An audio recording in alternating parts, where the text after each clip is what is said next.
For this ink wash light and dark separation exercise, we're going to make a drawing that uses only two values. So everything in the light side of the object will be white, and everything on the shadow side of the object is going to go to black.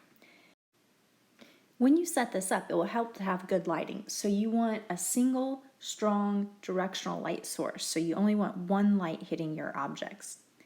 Also, for this exercise, color can be really confusing at first to tell values. So it might help to just start with like neutral, single colored objects, even maybe kind of light colored objects at first to make it easier. To start this drawing, I'm going to start with just a pencil sketch. So at the beginning of the video, you saw me doing some sighting and measuring. So here I'm still kind of measuring things out with the pencil. I'm looking at the still life ahead of me. So I'm measuring proportions. I'm also looking at the angles of all the edges, and I'm kind of sketching it out, starting with maybe some basic shapes or basic 3D forms here.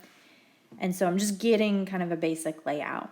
And then as I'm working, I'm going to start looking for that terminator line. So the edge between the light side of each object and the shadow side of each object. And then I'm going to go ahead and sketch that in. So you're seeing that I'm starting to add in that edge there, that terminator line, and the lines here that show between the light side and the form shadow on each object. And then I'm also sketching out the cast shadows that I see as well.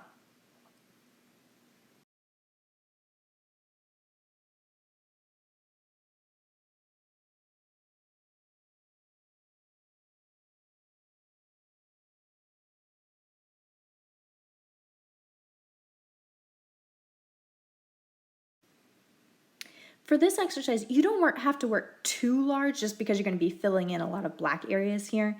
But you don't want to work too tiny either that you can't get details. So I went ahead and just took a ruler and kind of outlined and framed this in. And then I am using a drawing ink and then just like a watercolor brush to fill these in, but any media will work. You can use markers, permanent markers, Sharpie. You use even charcoal or a pencil. And so what I'm doing here is I'm kind of at first carefully making sure I get all those edges in there.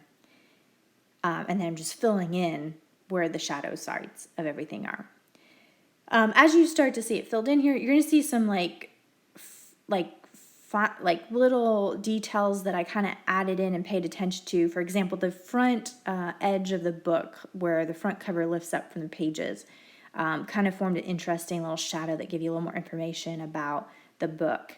The handle of the mug, I kind of moved the mug so it raised up just slightly off the edge of the table so that you get a little bit of that curve in there. The shadow on the lime that's being cast by the mug, I kind of brought that up just ever so slightly up above the back edge of the book there so you could see it. On the bottom base of the mug, I kind of work those shadows a little bit so you get a little sense of what that form looks like. So there's some artistic decisions to make here so that you get, a sense of these forms here.